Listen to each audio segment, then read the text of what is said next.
दोस्तों, मेरे बच्चे अक्सर मुझे मजाक मजाक में कह देते हैं कि आप मजाक मजाक में ही लोगों की बेइज्जती कर देते हैं। मैंने कहा ऐसी कोई बात नहीं, स्वाभाविक है, जब कुछ गलत देखता हूँ तो बोल पड़ता हूँ। अब सुबह सुबह टहलने निकला था तो मैंने एक ऐड देखा, विज्ञापन देखा, दीवारों पे चिपका हुआ पोस्टर। एक कोचिंग सेंटर खुला था अंग्रेजी के लिए और वो ट्यूशन दे रहे थे। तो उनकी जो स्पेलिंग थी KOCHING। ये कोचिंग की स्पेलिंग उन्होंने लिखी थी और ट्यूशन की स्पेलिंग उन्होंने लिखी थी TUTON।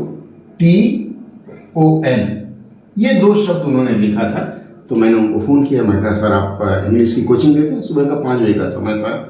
उन्होंने कहा हाँ जी देते हैं। मैंने कहा सर आप कैसी अंग्रेजी पढ़ाते हैं जब आप खुद ही अंग्रेजी गलत लिखते हैं? ये जो कोच शब्द है KOCH, ज़्यादातर पल्मोनरी कोच या ट्यूबरकुलोसिस के रूप में इसका प्रयोग होता है। तो मैंने कहा सर आपने कोच, जो ट्यूबरकुलोसिस का कोच है, उसको ING लगा करके उसको वर्ब या नाउन क्या बनाने का प्रयास किया, मैं समझ नहीं पाया। भाई साहब ने बहुत गाली दी और फ़ोन रख दिया। दूसरी घटना, आज ही मेरे पास एक विज्ञापन आया, उसमें एक मैडम ने स्पोकन इंग्लिश का क्लास शुरू किया है और उन्होंने मुझे जो भेजा है उसमें लिखा हुआ था फीमेल्स। ध्यान दीजिएगा, females FEMALES who want to speak English. Females who want to speak English. मुझे इसमें थोड़ा सा अटपटा लगा। फीमेल तो नर या मादा कुछ भी हो सकता है।